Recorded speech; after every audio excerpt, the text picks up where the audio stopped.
ইয়েমেনের আনসারুল্লাহ ঘোষণা করেছে যে তারা আজ একটি নতুন হাইপারসনিক ক্ষেপণাস্ত্র দিয়ে ইসরায়েলের মধ্যে একটি কৌশলগত লক্ষ্যবস্তুতে আঘাত করেছে।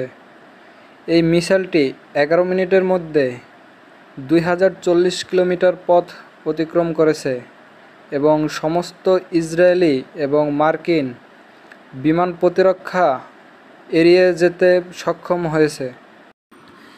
ইয়েমেনি ক্ষেপণাস্ত্র আটকাতে ব্যর্থ হয়েছে ইসরায়েলি আয়রন ডোম।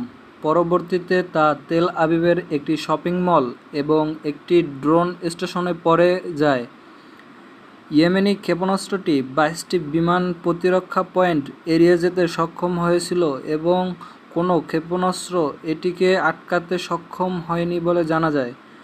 অধিকৃত তেল আবিবের মাঝখানে ইয়েমেনি ক্ষেপণাস্ত্র বিস্ফোরিত হয়। এতে এখন পর্যন্ত 6 জনের আহত হওয়ার খবর পাওয়া গেছে।